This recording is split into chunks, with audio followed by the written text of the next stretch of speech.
ബംഗളൂരുവിൽ ഇന്നലെ രാത്രി മുതൽ, അതായത് അർദ്ധരാത്രി മുതൽ ഇന്ന് പുലർച്ചെ വരെ ശക്തമായിട്ടുള്ള മഴയാണ് പെയ്തത്. തെക്കൻ ബംഗളൂരുവിലും മധ്യ ബംഗളൂരുവിലും വടക്കൻ ബംഗളൂരുവിലും അങ്ങനെ വലിയ മഴ പെയ്തിരിക്കുന്നു. പല പ്രദേശങ്ങളും, പ്രത്യേകിച്ച് താഴ്ന്ന പ്രദേശങ്ങളെല്ലാം തന്നെ വെള്ളത്തിനടിയിലായിട്ടുള്ള ഒരു സ്ഥിതിയുണ്ട്. ഏറ്റവും പ്രധാനം silk board, HSR layout, Koramangala മേഖലകളിൽ വലിയ തോതിൽ വെള്ളക്കെട്ട് രൂപപ്പെട്ടത് രാവിലെ ഗതാഗത തടസ്സത്തിനൊക്കെ കാരണമായിട്ടുണ്ട്. ഇതിൽ സിൽക്ക് ബോർഡ് മേഖലകളിലൊക്കെ വെള്ളം തിരിച്ചുവിടാൻ BBMP അധികൃതരെത്തി ഈ JCB ഒക്കെ ഉപയോഗിച്ച് വെള്ളം തിരിച്ചുവിടാനുള്ള പ്രയത്നമാണ് ഉച്ചവരെ നടത്തിയിരുന്നത്. ഇതോടൊപ്പം തന്നെ HSR ലേഔട്ട് മേഖലകളിൽ, പ്രത്യേകിച്ച് KS കോളനി പോലുള്ള ഭാഗത്ത് വെള്ളം വീടുകളിലേക്ക് കയറുന്ന ഒരു സ്ഥിതി കൂടിയുണ്ട്. പ്രത്യേകിച്ച് ഈ മെട്രോ ജോലികൾ കൂടി, നിർമ്മാണ ജോലികൾ കൂടി പലയിടത്തും നടക്കുന്നുണ്ട്. ഇത് വെള്ളക്കെട്ട് രൂക്ഷമാക്കാൻ കാരണമായിട്ടുണ്ടെന്നാണ് മനസ്സിലാകുന്നത്. ഈ വെള്ളക്കെട്ടിന് കുപ്രസിദ്ധിയാർജിച്ച വടക്കൻ ബംഗളൂരുവിലെ മാന്യത ടെക് പാർക്കിൽ ഇക്കുറിയും സ്ഥിതി വ്യത്യസ്തമല്ല. വലിയ തോതിൽ വെള്ളക്കെട്ട് ഈ മേഖലകളിൽ ഉണ്ട്. ചില കമ്പനികളൊക്കെ വർക്ക് ഫ്രം ഹോം ജീവനക്കാർക്ക് അനുവദിച്ച് കൊടുത്തിട്ടുമുണ്ട്. ഈ കോറമംഗലയിൽ 80 ഫീറ്റ് റോഡിലൊക്കെ മുട്ടിനു മുകളിലാണ് വെള്ളമുണ്ടായിരുന്നത്. ഇതോടൊപ്പം പല ഭാഗത്തും വീടുകളിലേക്ക് ഹൊറമാവ് പോലെ താഴ്ന്ന മേഖലകളിൽ, ഹൊറമാവ്, ശ്രീസായി ലേഔട്ട് പോലുള്ള പല ഭാഗങ്ങളിലും താഴ്ന്ന മേഖലകളിൽ വീടുകളിലേക്ക് വെള്ളം കയറിയിട്ടുണ്ട്.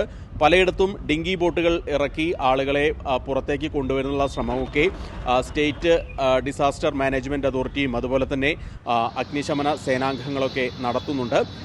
ഏതായാലും ഇന്നലെ കെങ്കേരിയിൽ മാത്രം ഏതാണ്ട് 130 മില്ലിമീറ്റർ മഴയാണ് പെയ്തത്. എല്ലായിടത്തും ശരാശരി 90 മില്ലിമീറ്ററിന് മുകളിൽ മഴ ലഭിച്ചിട്ടുണ്ട്. അതിശക്തമായ മഴയാണ് മണിക്കൂറുകൾക്കകം ബംഗളൂരു നഗരത്തിൻ്റെ വിവിധ ഭാഗങ്ങളിൽ പെയ്തത്. മിനിഞ്ഞാന്നും ശക്തമായിട്ടുള്ള മഴ പെയ്തു. രാത്രി KKR RCB മത്സരമൊക്കെ തടസ്സപ്പെടുന്ന സ്ഥിതിയൊക്കെ ഉണ്ടായി. അതിന് തുടർച്ചയായി ഇന്നലെയും ശക്തമായ മഴ പെയ്തു. ഇന്നും വലിയ മഴയ്ക്കുള്ള സാധ്യതയുണ്ട് എന്ന് തന്നെയാണ് കാലാവസ്ഥാ നിരീക്ഷണ കേന്ദ്രം പറയുന്നത്. പലയിടത്തും റോഡിൽ മരങ്ങൾ വീണും വൈദ്യുത തൂണുകളൊക്കെ മറിഞ്ഞു വീണും ഗതാഗതം തടസ്സപ്പെട്ടിട്ടുണ്ട്. വ്യാപകമായിട്ട് വൈദ്യുതി തടസ്സമുണ്ടായിട്ടുണ്ട്. ഏതായാലും ബ്രാൻഡ് ബംഗളൂരു എന്നുള്ള ആ ഒരു പ്രഖ്യാപനത്തിനെതിരെ, അല്ലെങ്കിൽ ആ ഒരു പരസ്യവാചകത്തിനെതിരെ വലിയ തോതിലുള്ള വിമർശനം നഗരവാസികളുടെ ഭാഗത്തുനിന്ന് ഉണ്ടായിട്ടുണ്ട്.